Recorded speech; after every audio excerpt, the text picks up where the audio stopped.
Today's title, Now You're Trippin'. Reflections of Purpose.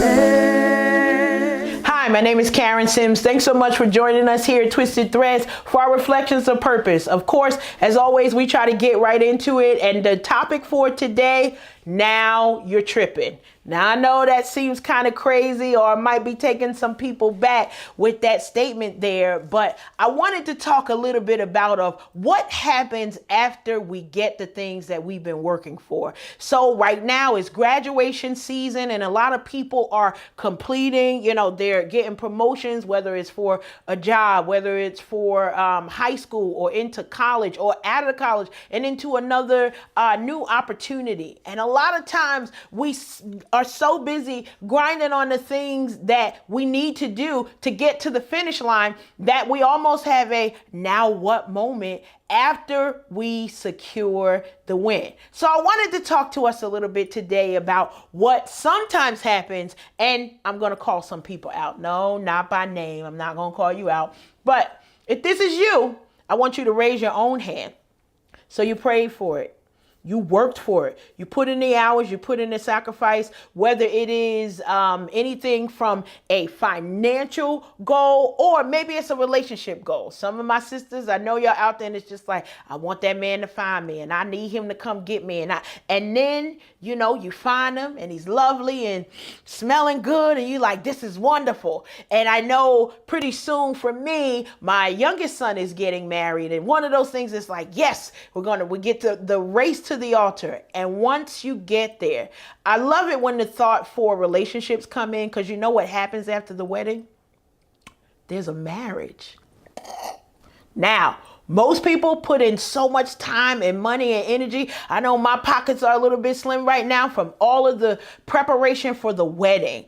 But what happens when you get past the party, the reception, everybody's ate the chicken or the beef or the steak or the shrimp, and everyone goes home? There's a marriage after that. And sometimes many of us with different areas of our life focus so much on what does it take to get us to the place that we never truly plan on how we will sustain ourselves once we get there. So yeah, now you're tripping.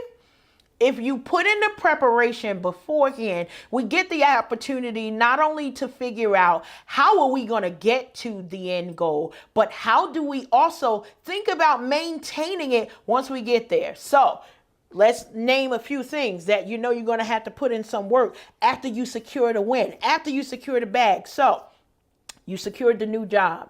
You did everything that you needed to do, and now you got to walk in, and there are some rules and regulations, and maybe there's a 90-day probationary period. We've already talked about the relationship. What comes after the wedding is a marriage, and marriage is work, from what I hear. Send them, Lord. With all of that, it still means that you got to give of yourself. It doesn't mean, okay, I've done all of the work and now I'm on the end portion of this and there's nothing else to do.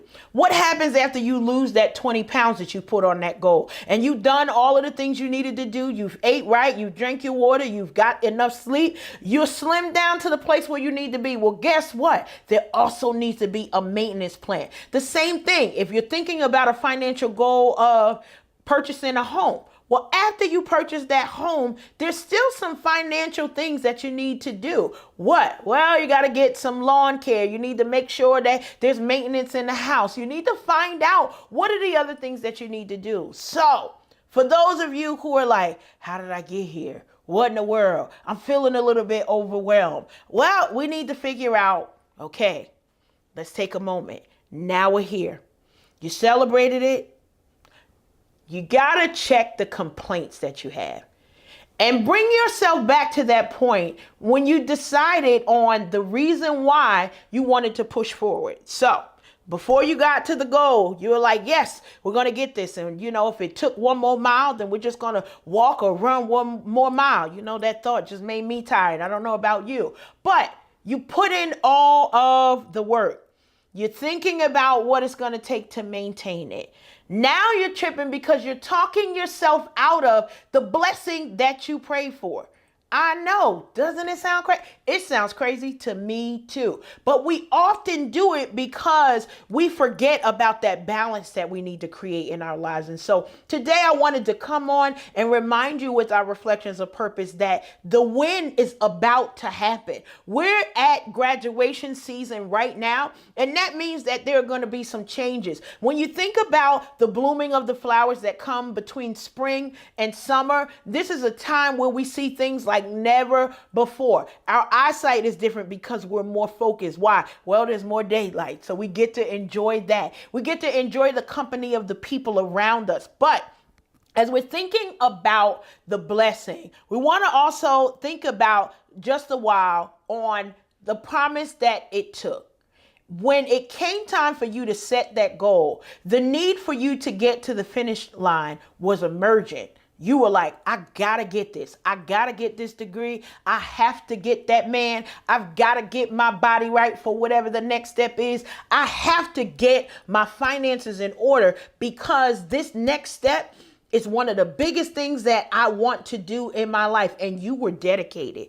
You were so dedicated that you got to the point of the win. And the challenge for this entire title of Now You're Tripping, it is that if we don't focus on addressing, here comes the word, self-sabotage, we will find ourselves retreating back to the very place that at once upon a time we said, I got to get out of here. I got to get out of this job. I got to get out of this relationship. I've got to get out of this financial hole. But because now we see that we're in a place where the blessings are flowing and it's uncomfortable. I get it. Some people don't know how to be blessed. It's similar to those folks who don't know how to take a compliment. You don't know what it means to be on that upper level. And then you've arrived. And then you start maybe getting a little bit nervous of, do I really belong here?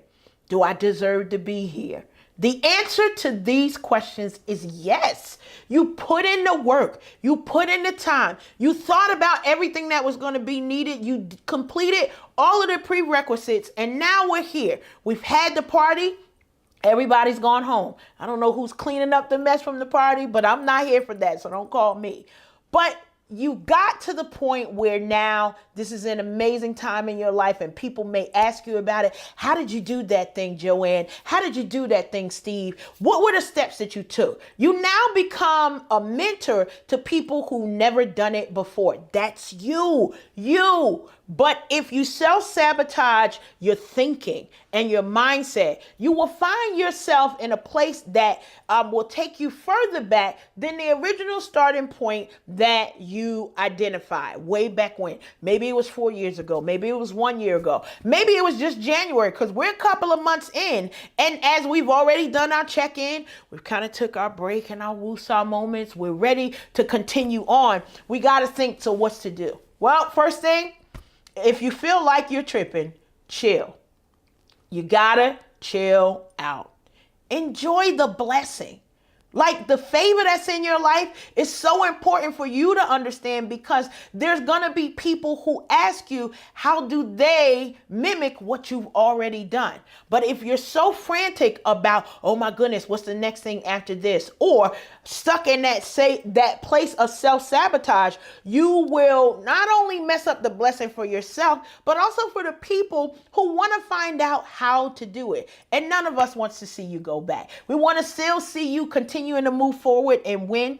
You've got to accept the charge that you have in your life. Yes, it's a big thing to be a homeowner, but there's a reason why everybody's not doing it because it's a lot of work. It's a big deal when you graduate from college and you earn your degree. It's a big deal on your wedding day. And after all of those things, these things become a big deal because it's important for you to secure it.